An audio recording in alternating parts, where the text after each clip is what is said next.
I'm just going to say some things again, and controversial until we show the proof. But we'll tell you that, the Supreme Court of Heaven already decertified the 2020 election. Oh, that's good.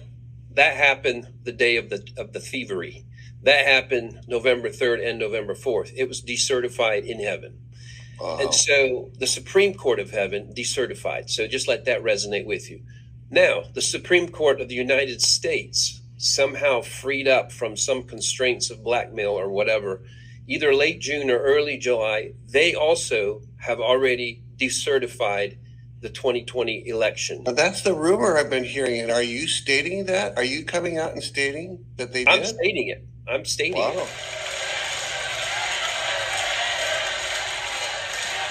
So you're telling me you want to get rid of Donald, you want to get rid of Joe Biden, you want Donald J. Trump to come back right now? Shout yeah!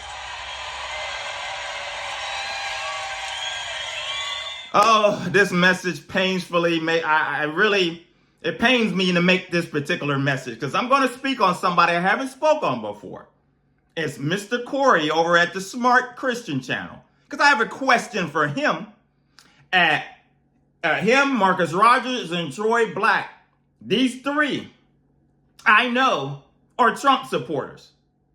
I've watched Corey bash Biden. I've watched him bash the Democrats. I watched him, make fun of Biden. Make fun, basically, in a joking way, but he's making fun. I like Corey. Me and his wife has watched some of his videos. I've shared his videos with certain things. You're not going to agree on every single thing. But overall, I like his teachings and some of his things that he says. But I have a problem. Because he came a few days ago with a message talking about, politics in the black church, this, that, and that.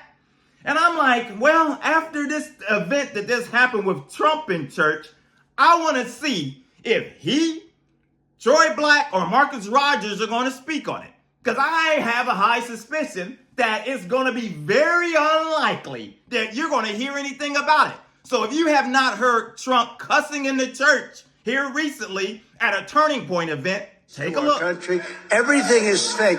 So they come up with this order. I won't say it because I don't like using the word bullshit in front of these beautiful children. So I won't say it. I will not say it. But this thing allows millions of people.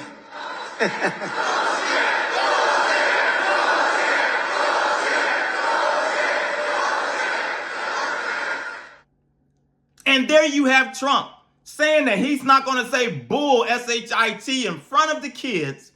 And he goes ahead and say it. And then the people within the crowd starts cussing and saying this. And this is crazy. And I'm trying to find out the pastor's name that is over this, that's part of this church. I want his name because he needs to be exposed. And the people, some people, these people that go to these events and these churches are worse. That's what I'm talking about. This is why this is so important. Because these people, as I continue to say, this is a false brand of Christianity. They do not represent the true Christ. They don't represent the true church. And the devil is using them and masquerading as a form of a Christianity. And people think, the lost think this. People that are lost, that don't know the Lord and things, when they see this is what they see in the forefront. So this is what they see.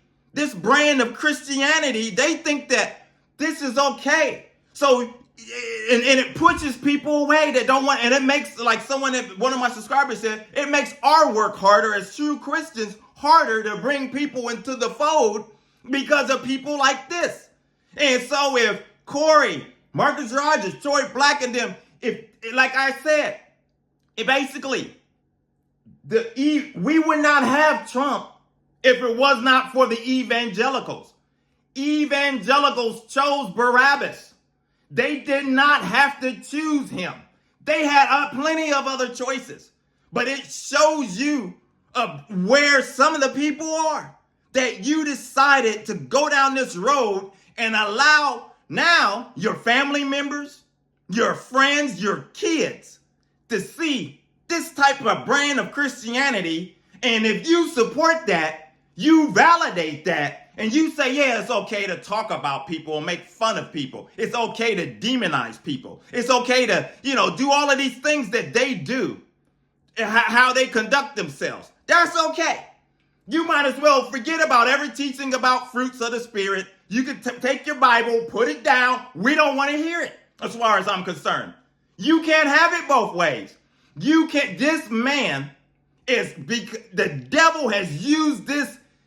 All of them. And this Charlie Kirk, as you see in the picture here, this guy started off, once the election, Trump lost the election, he started his little crazy charade with this, his false ministry is what he's got. And he has these speakers, as you're going to see here. These are the speakers that were back in 2023. Take a look at the first clip here, right here. It was Roseanne Barr in 2023 that made headlines. Look at this. Stalinist, communists, with a huge helping of Nazi fascists thrown in,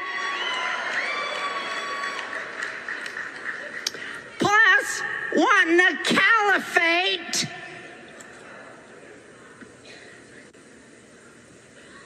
To replace every Christian democracy on earth now occupied. Do you know that? And that is the truth. And nobody died in the Holocaust either. No. That's the truth. Yeah. It should happen. 6 million Jews should die right now because they cause all the problems in the world, but it never happened. And she's in there drunk on a tirade. And we know Roseanne Barr has got a history of craziness.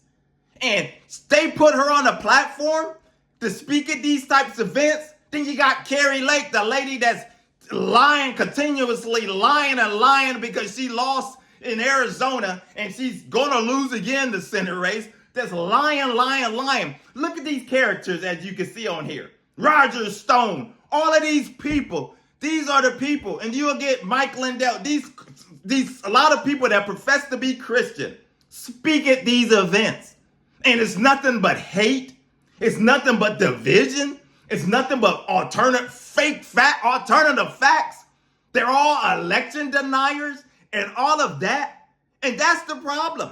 So I want to hear if Corey, if Troy Black, or Marcus Rogers is going to speak on that. You know why? I don't know. And it concerns me because I hope that Corey, I know that Marcus Rogers is an election denier. He's admitted it. We've seen the videos. We know that he bears false witness. We know that. We know all of that. Troy Black has finally been exposed. He tries to play undercover. I tell you, he's an undercover nationalist. We've caught him in a lie and things like that. I don't know if Corey of the Smart Christian channel is an election denier. I pray that he's not into that conspiratorial stuff. I don't know if he's into the underground, believes into the underground, the dark underground thing, of the things that they cue, all of this stuff that they talk about. I hope and pray he's not. I just pray he's not. I don't know. Some of you out there, I don't know. I don't listen to all his videos. I don't know if that's the case, but I know one thing, that as a Christian, you need to examine yourself if you stand by these types of people, because something's going on with you. If the biggest excuse that they always want to continue to make, well, it's the abortion, or the Democrat, this, that, and that. But the whole point is, as I always say, you didn't have to take him. Somebody, why did you have to take him? Out of all of the candidates, out of all the things that you've seen and heard as a Christian, all of the things that you know that you should be having some type of reserve within your heart to say, you know what, I can't. yeah, I can't get on the board with this and validate this because it's going to be a reflection of me and my, in my faith and things. So what makes you get on board with that?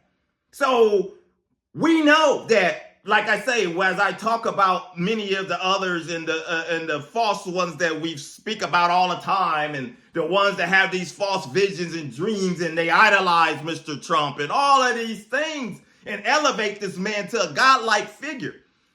I don't know. I'm very concerned that within the Christendom that the deterioration is crumbling from within in such a way in areas that we may not know, and it's going to get even worse. It's kind of like when that Florida condo crumbled back years ago because it eroded from the ocean and the things like that. And then I guess the inspectors saw some things going on, but I guess they didn't act or something because due to lack of regulations there in Florida. And remember, and it all, this framing, all of that, it deteriorated from within to eventually where it collapsed. That's what's been happening within the church. We've allowed the sin. We've allowed certain things to get within, false teachings and all types of things, and the politicians and these people to get within. And they've been able to slowly deteriorate the foundation of the church. And they've slowly done it. And here we are now. It's collapsing in all areas and everywhere. And if you think that these people that go around to these turning points events of pop-up tents everywhere, and as I told you in many of my messages, their foundation is on sand because they've been promoting lies and all types of hatred and all types of things for a long time. I had a man literally leave my church this week because I mentioned Donald Trump in the pulpit, mixing religion and politics. Let me tell you something. I hope I lose everybody if that's what they lose for, because God called me to stand up for America, to stand up for Donald Trump, and it'll be a cold day in the gates of hell before I ever shut up. Everybody can leave. I know my calling. I know the moment I'm living in. The problem with preachers, they're scared to death to mix politics with religion. You cannot separate politics from religion. They are one and the same. Honored yourself. There's Jumanji. There's Judge Jumanji Jungle, monkey lips pouring out monkey mess. And for you to be on board with that, I'm telling you, I don't see how you sleep at night. I do not see how you sleep at night being on board with a bunch of liars and people that are setting up, doing more damage to the church realm than ever before. So that's my question. I just, I thought about that when I saw this cussing in the church thing with this man. It's never ending with him. It's sad because you got parishioners and people that have become so wicked in their hearts that they are going right along as a cult-like figure. Are about to be blessed beyond measure. We are here. We're going to go dark, and when the lights come on, worldwide celebrations are coming. We are going to see the return this year. 45 comes back, not by his will, but by God's will. God's will shall be done. God gets all the glory. God bless you. I just started watching a new documentary on Netflix about the Hitler trial, the Nuremberg trial thing. I just finished the 6 episodes, I think, or something. But I just watched that, and it's pretty interesting because it's showing how things can get to that point. And we are in a dangerous place in society right now, worldwide, with this kind of stuff that's going on. And evangelicals, these evangelicals that we've been talking about, they are right in the forefront, and they're going to lead us there. If he were to lose again, what would that mean for the country in your estimation? We'd have an uprising. There's too many people that are ready to go now. When you say, what does that mean? Can you be specific? Civil war. You think it'll be a civil war if Trump loses again? Oh, yes, I do. I know with people that I talk to, I'm a churchgoer, and I love God more than my life. But there are things that I do for God that I don't do for anybody else. And this is one thing. I know that God needs some help here. You know, actually, my first election that I'd been to was Donald Trump. And when you say your first election you've been to, you never voted before that, or? I voted, but I never got into it. Now, you know, I can spend just all waking moments thinking what I need to do. And of course, I can't afford a whole bunch of money, but I can sure talk. I had somebody tell me that they would take a bullet for Donald Trump. I think I would too, because I'm not that young. If I was young, I'd never say that. But I would too. I mean, we don't want to lose your wisdom to that. But I don't know what it is about him. He's got that charisma, says it like it is, never backs down. He never says anything that he shouldn't. They're going to lead us there, and I'm praying. I pray, me and the wife been talking about that. I pray that God divinely intervenes and stomp out their mess, because it has to come to an end at some point. So let's continue to pray. Let's continue to pray that people wake up and get away from this madness, because we're going down a dark place. We're in a dangerous place right now. Evangelism for God is a channel where we talk about issues the church run away from. Take the devil head on and punch him right in between the chops. My name is Maurice Braxton. Until the next video, my friends, take care. God bless.